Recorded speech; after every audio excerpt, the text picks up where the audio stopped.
તો ખેડાના નડિયાદમાં પવન સાથે ભારે વરસાદ ખાબક્યો છે।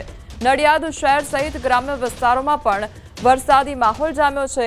તો નવરાત્રીના આગલા દિવસે જ વરસાદ વરસી રહ્યો છે, ત્યારે ગરબા આયોજકોમાં ચિંતાનો માહોલ જોવા મળી રહ્યો છે।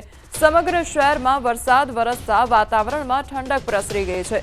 નડિયાદ શહેરમાં ભારે વરસાદ પડ્યા બાદ ગરબા સંચાલકો હવે ચિંતામાં મુકાયા છે।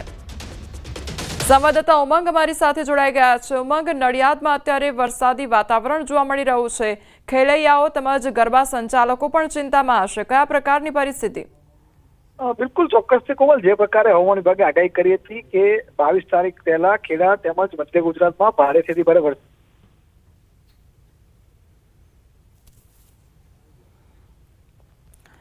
લાગી રહ્યો છે, સંપર્ક કપાઈ ચૂક્યો છે। તો નડિયાદના દ્રશ્યો સામે આવ્યા છે કે જ્યાં વરસાદી માહોલ જામ્યો છે, તો બીજી તરફ નવરાત્રીની શરૂઆત થાય તે પહેલા જ વરસાદી માહોલ જામતા હવે જે ગરબા રસિકો છે તેમાં ચિંતા વ્યાપી છે। બીજી તરફ જે સંચાલકો છે તેમનામાં પણ ચિંતા જોવા મળી રહી છે। ફરી એકવાર સંવાદદાતા ઉમંગ અમારી સાથે જોડાઈ ગયા છે। ઉમંગ, ત્યાંની પરિસ્થિતિ આપ જણાવી રહ્યા હતા। બિલકુલ ચોક્કસથી કોમલ, જે પ્રકારે નડિયાદ શહેરની વાત કરવામાં આવે તો નડિયાદ શહેરમાં આજે સવાર બાદ અચાનક વાતાવરણમાં પલટો આવ્યો હતો અને કહેવાય કે 1.5 થી 2 જેટલો વરસાદ પડ્યો હતો। વરસાદના કારણે નડિયાદના નીચાણવાળા વિસ્તારોમાં પાણી ભરાઈ ગયા હતા। સૌથી મહત્વની વાત એ છે કોમલ કે નડિયાદમાં 3 જેટલા મોટા ગરબા આયોજનોનું આયોજન કરવામાં આવતું હોય છે। આ જે ગરબાના આયોજકો છે તે પણ ચિંતામાં મુકાયા છે અને બીજી બાજુ ખેલા પણ ચિંતા મુકાયા છે, કારણ કે વરસાદના કારણે જે ગ્રાઉન્ડ છે તેની પર કામગીરી કરી ત્યાં આગળ પાણી ભરાઈ જવાની સમસ્યા સવારે તે લોકો અત્યારે બી રહ્યા છે। બીજી મહત્વની વાત કરવામાં આવે તો ખેડા જિલ્લાના અન્ય વિસ્તારોમાં પણ વરસાદ ખાબક્યો છે। માતર હોય, અમદાવાદ હોય, કઠલાલ સહિતના વિસ્તારોમાં વરસાદ પડ્યો છે। બીજી બાજુ ડાંગરનો પાક જે છે જે તૈયાર થવામાં આવે છે અને વરસાદ પડતા ખેડૂતો પણ એક બાજુ ચિંતામાં મુકાઈ રહ્યા છે। જી કોમલ। જી ઉમંગ, સમગ્ર માહિતી બદલ આપનો આભાર।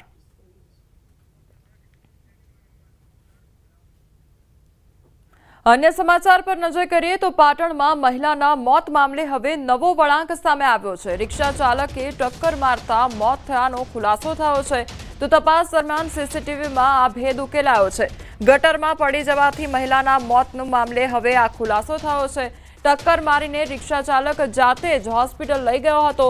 રિક્ષા ચાલકે પરિવારને ખોટી માહિતી આપી હતી। મૃતક મહિલાના પુત્રએ ઘટના મામલે અને ખોટી માહિતી આપવા બદલ રિક્ષા ચાલક વિરુદ્ધ પોલીસ ફરિયાદ નોંધાવી છે।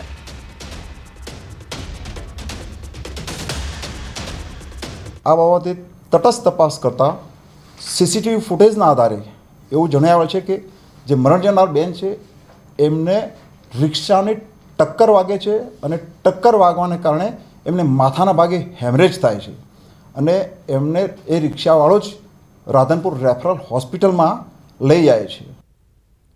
આ ઘટનામાં વધુ એક ચોંકાવનારો ખુલાસો થયો છે। મૃતક મહિલાના પુત્રએ ખોટી માહિતી આપી હોવાનું પોલીસે જણાવ્યું। પોલીસે કહ્યું કે મહિલાના મોતનું કારણ ગટરમાં પડવાથી બતાવવામાં આવશે તો સહાય મળશે તેવી આપ કાર્યકરે મૃતકના પરિવારને સલાહ આપી હતી। પરિવારને સરકારી સહાયની લાલચ આપી આપના કાર્યકરે પણ ખોટું નિવેદન આપ્યું હોવાનું પોલીસે જણાવ્યું છે। આ સમગ્ર મામલે પોલીસે રિક્ષા ચાલક સામે ફરિયાદ નોંધી છે। જે મરણ જનાર છે એમના દીકરાને આમ આદમી પાર્ટીના ગણપતભાઈ જોશીએ જણાવ્યું કે સોશિયલ મીડિયામાં તમે એવી માહિતી આપો કે તમારા મમ્મી ગટરમાં પડી જવાથી મોત થયેલ છે, જેથી કરીને તમને સરકાર તરફથી સહાય મળશે। એ રીતે એમણે ફરિયાદી જે મરણ જનારના પુત્ર છે એમને પણ ગેરમાર્ગે દોરેલા। અરવલ્લીમાં સરપંચની ચૂંટણીની અદાવતમાં હુમલો કરવામાં આવ્યો અને ભાજપના યુવા કાર્યકર પર હુમલો કરવામાં આવ્યો। માલપુરના સુંદરપુર ગામની સીમમાં કરાયો જીવલેણ હુમલો। તો ભાજપના જ જિલ્લા સદસ્યના ભાઈએ આ હુમલો કર્યો હતો। હુમલો કરી ગંભીર ઇજાઓ પહોંચાડી હતી। હાથ અને પગમાં પહોંચી છે ગંભીર ઇજાઓ। ત્યારે માલપુર પોલીસ મથકે 3 આરોપીઓ વિરુદ્ધ ગુનો નોંધવામાં આવ્યો છે।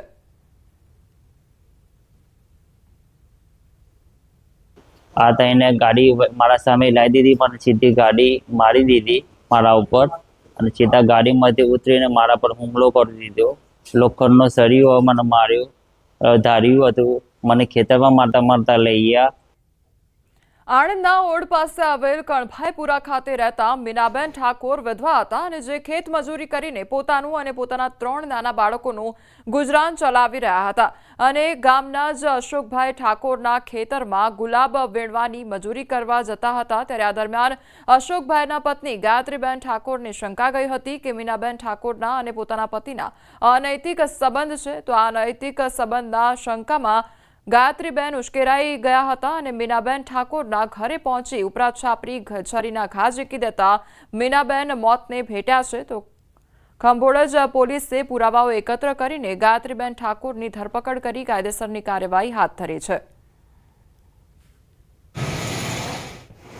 મારા ભાભીને આવા ગાયત્રીબેન આવીને ચક્કુ મારી દીધું. મારા કાકાને એવા ખાવા બેઠેલા બહાર અને છોકરા રમાડતા હતા મારા ભાભી અને ફરી આવીને શરૂમાં દીધું ઉપર બેસી ગઈ એ તો ઓફ થઈ ગયા. મરણ જનાર મીનાબેન અરવિંદભાઈ ઠાકોરની સાસુ ડઈબેન ગોરધનભાઈ ઠાકોરે પોલીસમાં ફરિયાદ હકીકત જાહેર કરેલ કે પોતાની દીકરાની વહુ મીનાબેન અરવિંદભાઈ ઠાકોર ગામમાં જ અશોકભાઈ ઠાકોરના ખેતરની અંદર ગુલાબ વીણવા જતી હતી, પરંતુ અશોકભાઈ ઠાકોરના પત્ની ગાયત્રીબેનને આ મીનાબેન પોતાના પતિ સાથે આડા સંબંધ ધરાવે છે તેનો વેમ રાખતા હતા, જેનાથી નારાજ થઈને ગાયત્રીબેને તારીખ 18/9/2025 રોજ રાત્રિના સમયે મીનાબેન અરવિંદભાઈ ઠાકોરના ઘરે આવી તેમને છરીના ઘા મારી અને મર્ડર કરેલું. આણંદ શહેરમાં ભાલેજ ઓવરબ્રિજ નજીક ઉમરીનગર વિસ્તારમાં ચકચારી હત્યાની ઘટના બની છે. પુત્રની ખરાબ આદતોને લઈ પિતાએ લાકડાના ફટકા મારી પુત્રની હત્યા કરી નાખી અને આ હત્યામાં માતાએ પણ મહત્વની મદદગારી કરી છે.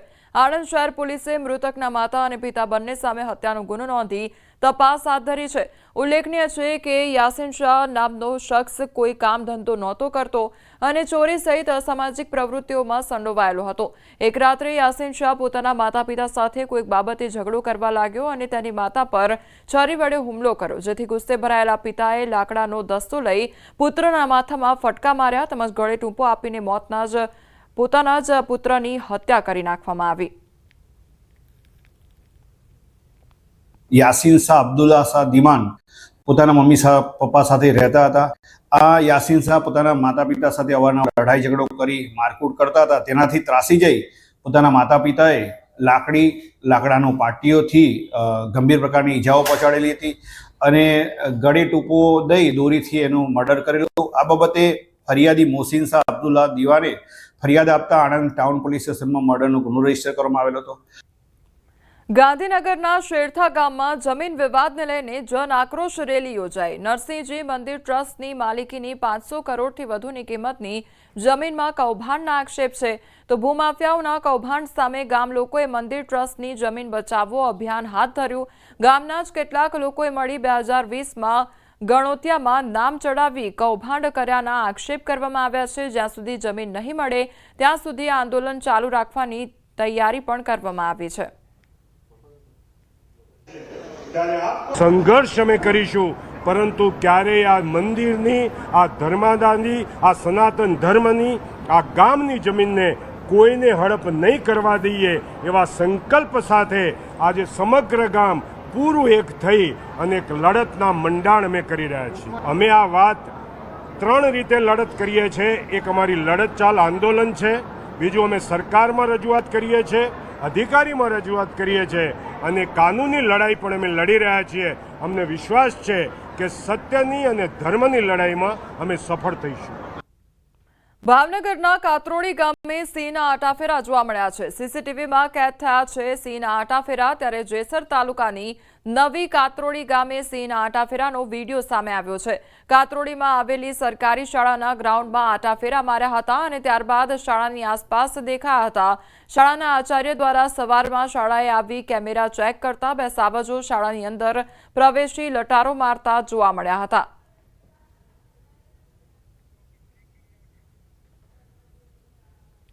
મહેસાણાના શંખલપુરમાં ઇનામી ડ્રોના નામે ઠગાઈ આચરવામાં આવી છે. અને 6 ઈસમો ઝડપાઈ ગયા છે આખી ઘટનામાં। ત્યારે બહુચરાજી પોલીસ સ્ટેશન વિસ્તારમાં ઠગાઈ કરતા હતા।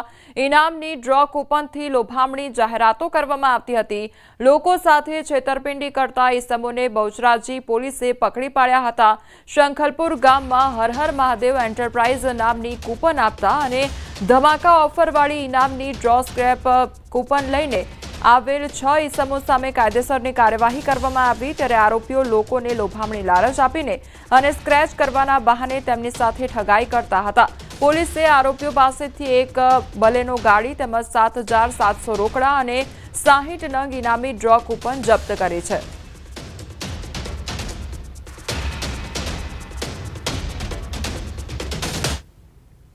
અમદાવાદમાં અસામાજિક તત્વોનો આતંક યથાવત જોવા મળી રહ્યો છે। ફતેવાડી હાફિઝજી મસ્જિદ પાસે યુવક પર જીવલેણ હુમલો કરવામાં આવ્યો છે। વિડીયો સોશિયલ મીડિયામાં વાયરલ થયો છે। ઇમરાન મંસૂરી નામના યુવકને પેટના ભાગે છરીના ઘા મારવામાં આવ્યા તો યુવકને સારવાર અર્થે સોલા સિવિલ હોસ્પિટલ ખાતે ખસેડવામાં આવ્યો છે। હાલ ઇજાગ્રસ્ત યુવકની હાલત ગંભીર છે। આરોપીઓ ઝઘડાના મામલાને લઈ સમાધાન માટે આવ્યા હતા। સમાધાનના નામે બોલાવી યુવક પર હુમલો કરવામાં આવ્યો હતો। આરોપીઓએ સોશિયલ મીડિયામાં ધમકી આપતો વિડીયો પણ ફરતો કર્યો હતો। અમદાવાદ શહેરમાં અસામાજિક તત્વોનો આતંક વધી ગયો હોય તે પ્રકારની ઘટનાઓ હવે વધતી જઈ રહી છે। અહીંયા યુવક પર હુમલો કરવામાં આવ્યો છે અને આખો વિડીયો પણ સોશિયલ મીડિયામાં અત્યારે ફરતો થયો છે અને ધમકી પણ આપવામાં આવી છે તે પ્રકારનો વિડીયો પણ સામે આવ્યો છે। સમાધાનના નામે આ યુવકને બોલાવવામાં આવ્યો હતો અને ત્યારબાદ તેના પર હુમલો કરવામાં આવ્યો હતો। પહેલા ઝઘડો થયો હતો અને તે જ ઝઘડાના સમાધાન માટે આ યુવકને બોલાવવામાં આવ્યો અને ત્યારબાદ યુવક પર જીવલેણ હુમલો કરવામાં આવ્યો છે। ફતેવાડી વિસ્તારની આ ઘટના કે જ્યાં યુવક પર જીવલેણ હુમલો કરવામાં આવ્યો, પેટના ભાગે છરીના ઘા ઝીકી દેવામાં આવ્યા અને ત્યારબાદ યુવકને સારવાર અર્થે હોસ્પિટલ ખસેડવામાં આવ્યો છે। પરંતુ હાલ આ ઇજાગ્રસ્ત યુવકની હાલત ખૂબ જ ગંભીર જોવા મળી રહી છે। બીજી તરફ આજે આખો વિડીયો છે હુમલાની ઘટના જે સર્જાઈ તેનો વિડીયો પણ સોશિયલ મીડિયામાં વાયરલ થઈ રહ્યો છે। સંવાદદાતા નવીન અમારી સાથે જોડાઈ ગયા છે। નવીન, અમદાવાદ શહેરમાં ફરી એક વખત અસામાજિક તત્વોનો આતંક જોવા મળ્યો છે, શું અપડેટ મળી રહ્યું છે? કોમલ, જે રીતે જુહાપુરા અને વેજલપુરની અંદર એક વ્યક્તિને છરીના ઘા મારવામાં આવ્યા છે અને તે સારવાર માટે અત્યારે સિવિલ હોસ્પિટલ સોલા સિવિલ હોસ્પિટલમાં દાખલ છે। મહત્વની વાત એ છે કે જે આરોપીઓ છે તે લોકો જે ઘટનાને અંજામ આપ્યા બાદ બિંદાસ વિડીયો બનાવે છે જેમાં વિભસ્ત ગાળો જે છે તે બોલવામાં આવી રહ્યા છે અને તે વિડીયોને તે વાયરલ પણ કરી રહ્યા છે અને જેના આધારે વિડીયો જે છે તે સોશિયલ મીડિયામાં હાલ વાયરલ થયું છે। જો કે આરોપીઓનું નામ સામે આવી ગયું છે પરંતુ આરોપીઓને ફરીવાર બીક ના હોય અને જાહેરમાં જે રીતે તે લોકોએ હુમલો કરીને અને વિડીયો બનાવીને સોશિયલ મીડિયા પર મૂક્યા છે તે ક્યાંક ને ક્યાંક બતાવે છે કે એ લોકોને કાયદાનો ડર નથી, એ સ્પષ્ટ દેખાઈ આવે છે। જો કે અત્યારે પોલીસે માત્ર ફરિયાદ લઈ અને આરોપીને પકડવાની વાત તો કરી રહી છે પરંતુ આવા લોકો સામે ફરિયાદ દાખલ કરી અને હજી ધરપકડ નથી કરી અને સૌથી મોટી વાત છે કે તે લોકો જે રીતે સોશિયલ મીડિયામાં વિડીયો પણ નાખી રહ્યા છે તે સૌથી મોટો સવાલ અહીંયા ઉભો કરી રહ્યો છે। કોમલ જી નવીન, સમગ્ર માહિતી બદલ આપનો આભાર। વડોદરામાં ગોત્રી ઓશિયા મોલ સામે આવેલ પિઝા રેસ્ટોરન્ટમાં મારામારીની ઘટના બની છે। અસામાજિક તત્વોએ રેસ્ટોરન્ટ મેનેજર કર્મચારીઓને માર માર્યો હતો। ફેમિલી રેસ્ટોરન્ટમાં યુવકે યુવતીને ખોળામાં બેસાડી પિઝા ખવડાવતા માથાકૂટ થઈ હતી। રેસ્ટોરન્ટના મેનેજરે અભદ્ર રીતે ન બેસવાનું કહેતા માર મારવામાં આવ્યો હતો તો યુવકોએ પોતાના સાગરીતોને બોલાવી પિઝા ડિલિવરી વાહનોમાં તોડફોડ પણ કરી હતી। મેનેજર સહિત અનેક કર્મચારીઓ ઇજાગ્રસ્ત થયા। લક્ષ્મીપુરા પોલીસ સ્ટેશનમાં સમગ્ર મામલો પહોંચ્યો તો રેસ્ટોરન્ટના અંદરના સીસીટીવી ફૂટેજ પણ સામે આવ્યા છે।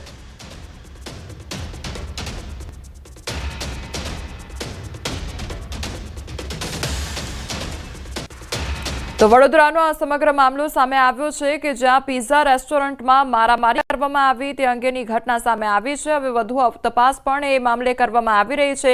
એક તરફ એ સીસીટીવી ફૂટેજ પણ સામે આવ્યા છે કે જ્યાં યુવક દ્વારા જે યુવતી છે તેને ખોળામાં બેસાડીને પિઝા ખવડાવવામાં આવી રહ્યા હતા અને તે દરમિયાન ત્યાં રેસ્ટોરન્ટના જે મેનેજર છે તેમના દ્વારા તેને વાત કરવામાં આવી હતી। આખો મામલો ઉશ્કેરાયો અને ત્યારબાદ મારામારી થઈ હતી।